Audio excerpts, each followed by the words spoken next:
I so compatriots, Nigeria's call obey to serve our father's land with love and strength and faith. Your Excellency, to get Nigeria reading again is a task, difficult as it were, that must be done.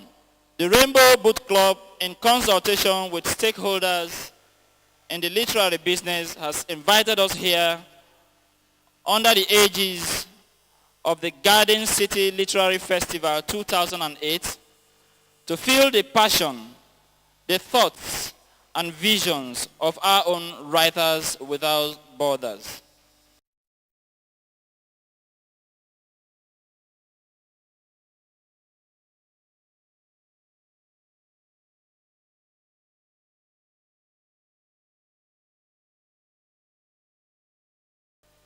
Are extremely gratified to be associated with the first Garden City Literary Festivals and Book Fair.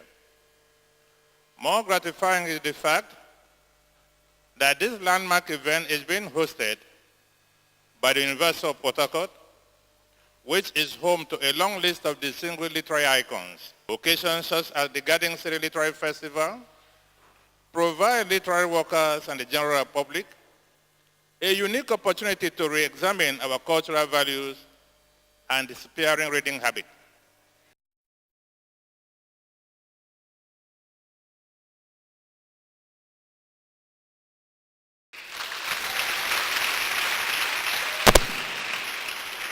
Then my other friends who are here, all the writers, I will begin with the celebrant for this morning, who at 74 is almost there, but not quite. We salute you, sir, on this occasion.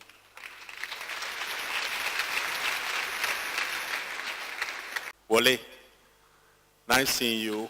Welcome home, and I salute you. Gabriel, I'm glad you're still around on this side of eternity.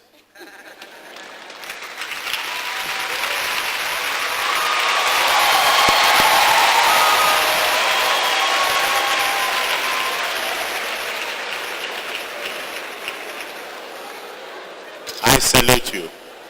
Thank you. We'd now like to invite for the reading of Yellow, Yellow. Kanya Gary. I'm a Port Harcourt girl, anyone who knows me, and a very proud town girl. Sisi had not attended school beyond primary 6, preferring instead to work. She had been exposed to all the influences that had converged in Port Harcourt in those days, long before Nigeria's independence from the British. Excellency, my good friends, Coco, the imaginative, creative organizer of this event, you and all your colleagues, I bring you greetings. So even when guns appear to become inevitable, it's important that we ensure that culture, and especially literary culture, takes its place in the minds and in the activities of even the combatants. And I think that is also the motivation of many writers who are here today and who continue to interact with the youth, with the talent, the potential talent that exists in this area. Welcome you all. I join others in welcoming you, and I hope we'll have a most stimulating 2-3 days of literary exchanges. Thank you.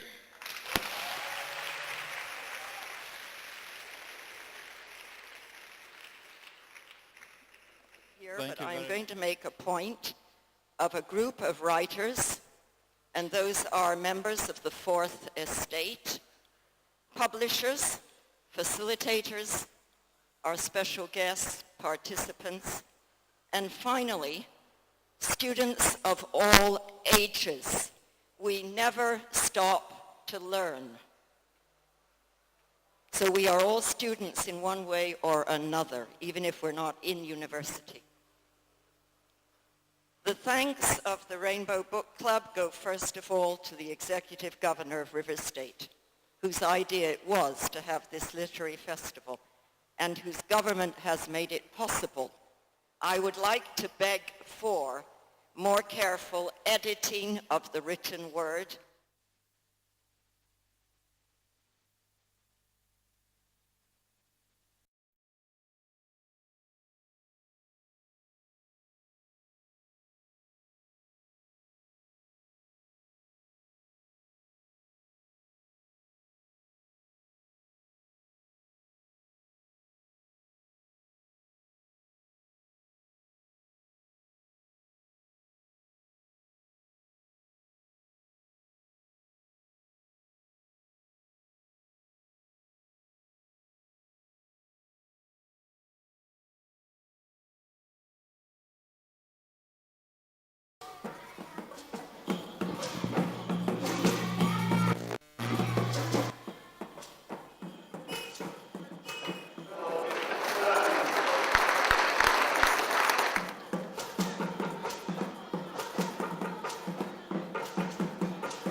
Sneaks in and take her away, just like that.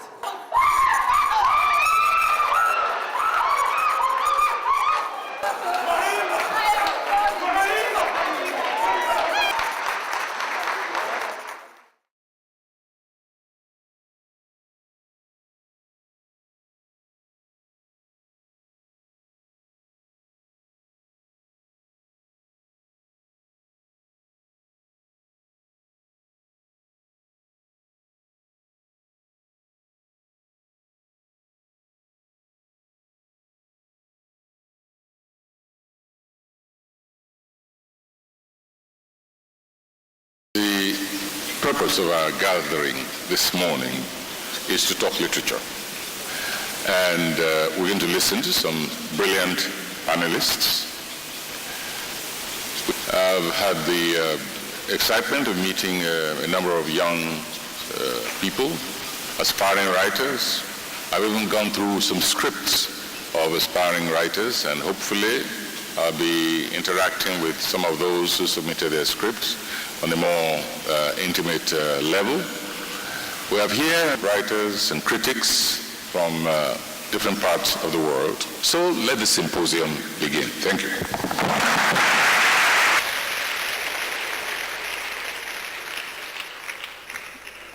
Thank you very much. You know, Wole Soyinka is also the same thing with William Shakespeare, W.S. I'm taking a new writer, and that is Chimamanda. Chimamanda. My God, our Chi will not fail me. Chimamanda Adichie. She wrote Half of a Yellow Sun. Half of a Yellow Sun takes the title from the Biafra emblem. Half of a Yellow Sun is a literature of lamentation, because it's trying to tell us what happened to the Igbos at a certain point in their history. It's a historical novel.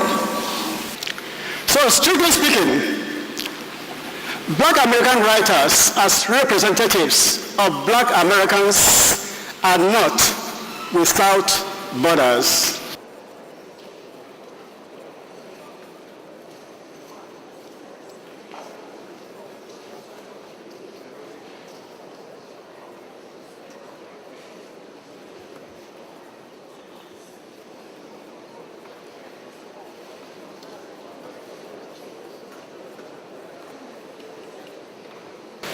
I am a writer's reader as well as a reader's writer.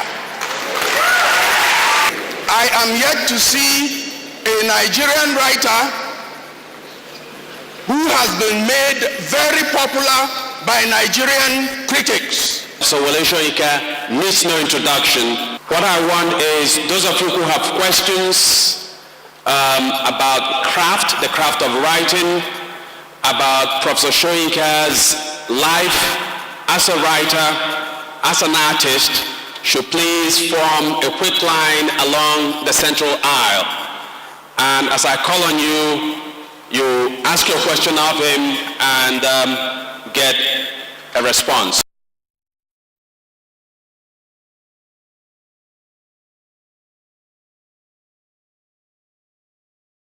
The Delta issue can be solved best in a holistic manner.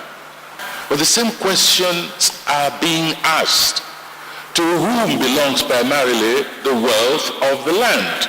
The best way of developing skills, which is what I thought I heard, is to consume as much literature as possible, as much reading, do as much reading as possible, and then forget everything you have read. You know, just read widely, immerse yourself in the very technique of writing, pierce through the text on the page to the mental processes that distilled, because that's what one does also if you have any writer's instinct. The mental processes that distill experience, phenomenal, history, reality, encounter, distill such realities into the words you read on the paper. Now, seated in front of you are two of our greatest writers, Ambassador Kofi Awoonor and Chief Elechi Amadi. Can we welcome them with a round of applause? This is an interactive session to interact with these literary icons, to ask them questions, and also to hear them read from their works. The poem takes its beginning from an oral tradition of the performance of the dirge. Carefully, it's a dirge, it's a funeral song. Zogbasali saya ungomala ploma dachida glaudoma totroi magbama galio ngogbeia zodona ele khamanya wezwa gama mi mafa matutu maririgo matakoli ba yedana ba yawala zona bia yawala hona poya afaya manaka jidula onwe itoba makata maforero yo globa mujige yamaye pinoko maiche maremuri oh achao te ajina zara kuma achao te ajina zara kuma manolo go goma ajina zara kuma achao te go tell them, tell Pati, tell Kova Nidahu, tell them that they have forgotten their offsprings, that termites eat all the trees in the fences, and mortals have taken their portion, and we here eat sand. We can only go beyond and forget. We can only go beyond and forget. Thank you. The great points. As the days lengthened, despair and fear gripped everyone. Old men said that even the days of the slave raiders were much better than these. The slave raiders, they said, were merely out for money. Their minds were not poisoned by that intense hatred which could drive a man to kill another and enjoy the deed. Indeed, the slave raiders were not out to kill. They only did so in self-defense. Often, when pursued, they dropped their victims unhurt and escaped. But these days were different, very different. Death lurked behind every bush. At night, the pale moonlight cast dubious shadows which none but the brave dared investigate. And when there was no moon, the curtain of charcoal black darkness instilled as much fear into people's minds as if it was one vast, insubstantial, ubiquitous enemy, ready to slay any who left the security of the closely guarded houses. I want to share with you the importance and the noble calling of what writing is, which I think is very important because we all have unique stories to tell. And if I can share with you how to tell that story, I think I've accomplished something here. Stories are important to what we do in our lives. Stories are what, in fact, make us human beings.